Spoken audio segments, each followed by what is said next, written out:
4 PM news network में दोस्तों आपका स्वागत है। मैं हूं आपके साथ राशिद जहीर। मोदी कानून बनाते रहेंगे और लड़ाइयां चलती रहेंगी। जो अधिकारी किसी भी भ्रष्टाचार में लिप्त हों उनके ऊपर कार्रवाई होगी या नहीं होगी, मोदी ने पहले ही इंतजाम कर दिया था। नहीं होगी जब तक केंद्र की सरकार से, राज्य की सरकारों से इजाजत ना ली जाए। अब अगर सरकार के चहेते, राज्य सरकारों के चहेते अधिकारी कुछ भी मनमानी करते रहें, उनके खिलाफ कोई भी कार्रवाई नहीं होगी और जाहिर सी बात है वो करने भी नहीं देंगे। और ऐसे में जब ये बहस सुप्रीम कोर्ट में गई तो वहां पर भी दो जजों के बीच में मतभेद हो गए। देश के अंदर जहां कोई और बहुत ज्यादा जरूरतें हैं, वहां हम इस बात पर रात दिन उलझे रहते हैं कि सड़कों पर यह हंगामा चल रहा है, सड़कों पर जय श्री राम के नारे लगाए जा रहे हैं, मंदिर और मस्जिदों को तोड़ने की खबरें हो रही हैं, बजरंग दल के कार्यकर्ता अब सड़कों पर हंगामा मचा रहे हैं। इसी काम को लेकर के जहां पर भी चले जाइए आपको ऐसी चीजें मिलेंगी जो आपके और मेरे और देशवासियों के ज्यादा पक्ष में नहीं है। लेकिन क्या करें, जब करने की चीज को नहीं करेंगे तो चीन तो आगे निकल जाएगा। चीन तो फिर दुनिया की नंबर 1 ताकत ही बनेगा। भले ही आप चीन के अंदर चीन के लोगों से गलबैया करते रहें, लेकिन इस बात के लिए गलबैया नहीं करते कि सन 90 में आप हमारे साथ खड़े थे।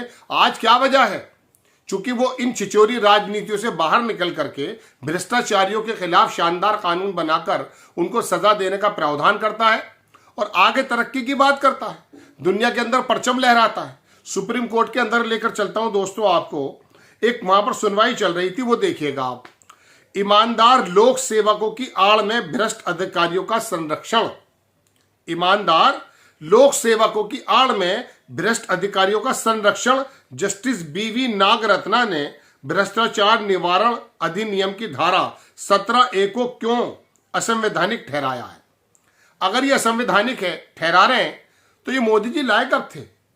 कौन सी ऐसी चीज थी कि इन अधिकारियों को काम करने दिया जाए?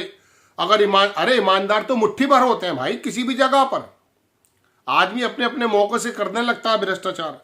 खबर देखें ये कि सुप्रीम कोर्ट की जज जस्टिस बीवी नागरत्ना ने भ्रष्टाचार निवारण अधिनियम 1988 की धारा 17A को असंवैधानिक घोषित करते हुए कहा कि यह जांच अन्वेषण शुरू करने से पहले पूर्व स्वीकृति की शर्त कानून के उद्देश्यों के ही विपरीत है। आप शुद्ध हिंदी में थोड़ा अटक गए होंगे। मैं बता रहा हूं कि ये वाली धारा जो है वो कानून के मापदंडों के विपरीत है। ये प्रावधान ईमानदार लोक सेवकों की रक्षा करने की बजाय वास्तव में भ्रष्ट लोक सेवकों को बचाने का काम करता है।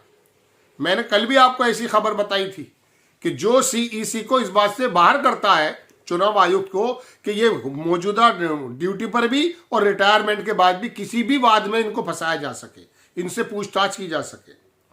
अपने पृथक टूटा हुआ निर्णय, चूंकि दूसरे जो विश्वनाथन है, दूसरे जज, उन्होंने इसके विपरीत फैसला दिया।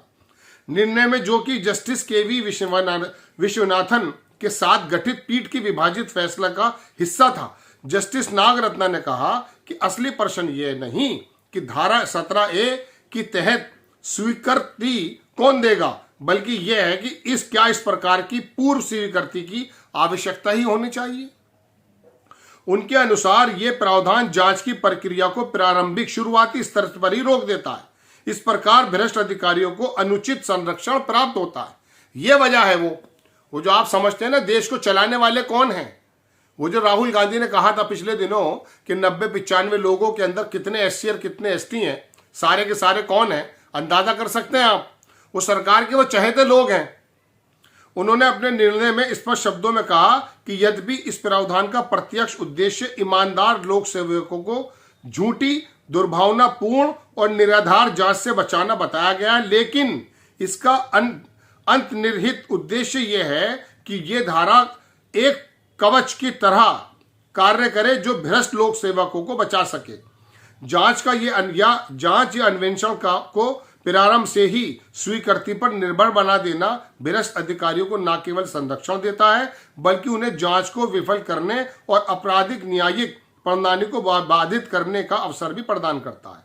जस्टिस नागरत्ना ने यह भी कहा कि धारा 17A का इतिहास यह दर्शाता है कि यह पहले से ही असंवैधानिक ठहराए गए प्रावधानों को पुनर्जीवित करने का तीसरा प्रयास है।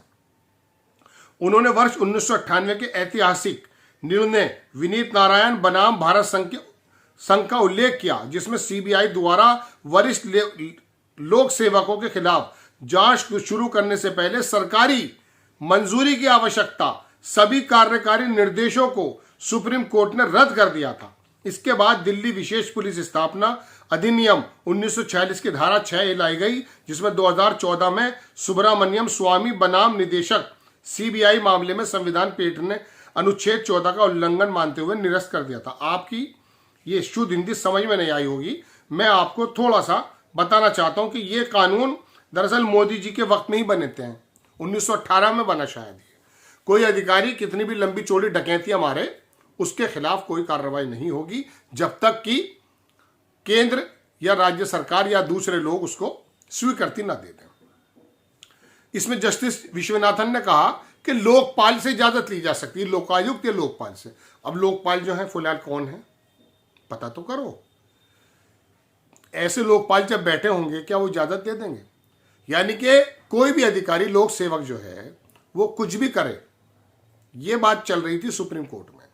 आज हम आजादी के 75-77 साल के बाद इस बात पर बहस कर रहे हैं कि किस पर मुकदमा चलेगा, किसकी इजाजत से चलेगा। अगर मिसाल के तौर पे तंत्र को कोई अनियमितता नजर आती है, कोई चोरी डकैती या गलत चीज नजर आती है, तो क्या वो अधिकारी के चक्कर में वहीं जाए और उस अधिकारी की सांठ-गांठ केंद्र तक है और प्रदेश तक है? होते हैं ऐसे अधिकारी।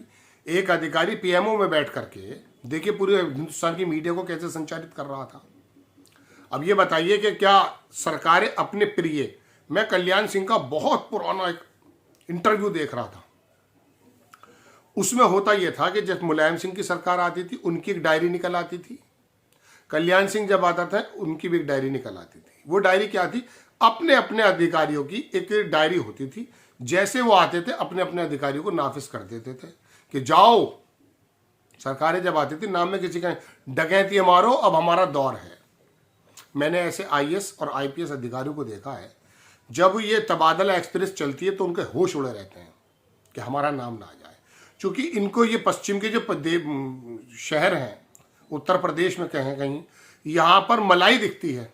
ये पूरब में जहाँ पर पेड़ भी ज़्यादा नहीं दिखाई देते वहाँ जाना नहीं चाहते, वहीं के होते हैं ज़्यादातर ये लोग। तो इन लोगों को यहाँ के जो नियुक्ति मिलती है, ये इसको समझते हैं कि अब हमारी खेती करने का समय है, कटाई का समय है। अब ऐसे अधिकारियों पर बात करने से पहले, आवाज उठाने से पहले इजाजत आपको कहीं और से लेनी पड़ती है। इस बात के खिलाफ सुप्रीम कोर्ट में बहस चल रही है। दोनों जजों ने अपनी अलग अलग राय दी। अब कुछ उच्च स्तरीय पीठ बनेगी, सीनियर पीठ बनेगी, वहां पर यह फैसला होगा। भ्रष्टाचार से लड़ाई की बात कौन करता है जनाब? 2014 में जब मोदी जी आए थे तो वो सारे के सारे नारे और बकवास थे, वो सब जुमले थे। वहां से पैसा आ जाएगा, अरे अंदर का पैसा रोक लो। जय हिंद।